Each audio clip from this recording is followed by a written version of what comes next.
There are places in this world that simply vanish from our maps. Not because we forget them, but because something within them doesn't want to be found. In 2025, a team of 4 university students embarked on a documentary trip, exploring abandoned locations across Pakistan. Their mission was to capture what they called decaying beauty, the eerie charm of old structures being reclaimed by time. They had no idea that one of those places had been abandoned for a very, very good reason. On the last day of their trip, they spotted a broken wooden sign half hidden by the roadside. The paint was faded, but one word was still legible: Mergar. None of them had ever heard of it. "Let's check it out," said Ali, the group's leader, always eager for a new discovery.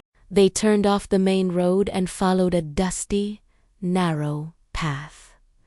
Soon, their phones lost signal. There were no houses, no signs of life, just an unnerving quiet. After about 15 minutes, the path opened up, revealing a silent, half-ruined village.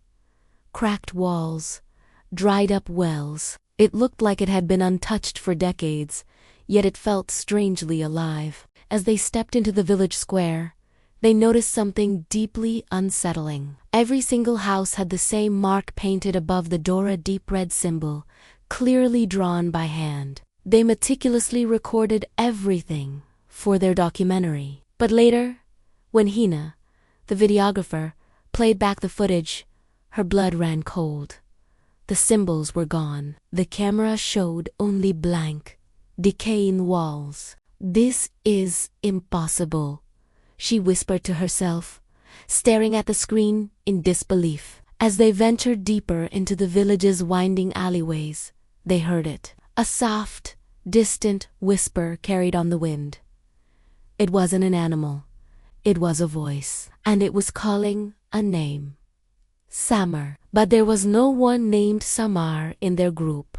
The sound seemed to be coming from the old mosque at the far end of the main path. As they got closer, the heavy wooden door creaked open, all by itself, inviting them in. Inside, everything was eerily preserved. Prayer mats lay neatly on the floor. Ornate wooden pillars stood tall, and old lanterns hung from the ceiling, coated in a thick layer of dust. But lying in the center of the room was something that didn't belong, a small, leather-bound diary, half-buried in the grime. Ali carefully picked it up and opened it. The final entry was dated 1998. It read, "We are leaving tonight. The village must remain empty. If you ever hear the whispers, do not answer."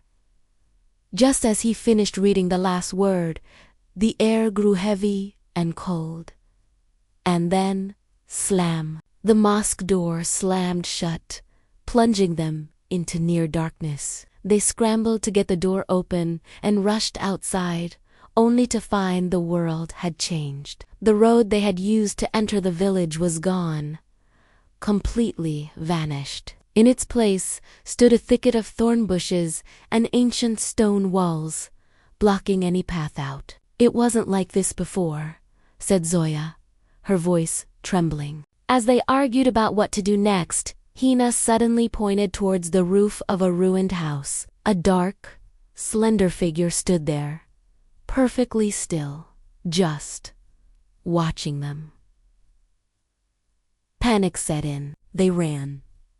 But every turn they took led to a dead end. Every street circled back to the same desolate square. The village had transformed into an impossible maze, a trap that seemed to tighten around them with every step, as if it didn't want them to leave. After what felt like hours of running in circles, they collapsed in exhaustion near a broken well. That's when Ali noticed something carved into the stones at his feet. A phrase, etched long ago.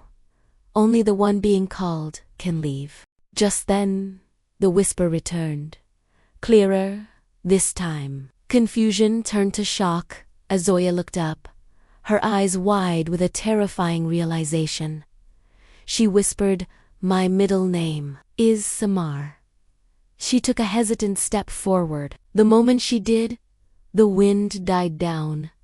The oppressive silence returned. The figure on the rooftop was gone. And right before their eyes, a narrow path materialized out of nowhere, leading straight out of the village. The others quickly followed her. As they walked away, they glanced back. The entire village of Mergar was slowly fading behind them. The cracking walls, the empty homes, the red symbols, all dissolving into dust and mist. When they finally reached the main road, they turned back one last time. There was nothing there. It was as if Mergar had never existed at all. In their finished documentary, the final shot is of the old wooden sign that started it all. But this time, a new message is clearly carved into the wood. It reads, "Only those who are called can enter."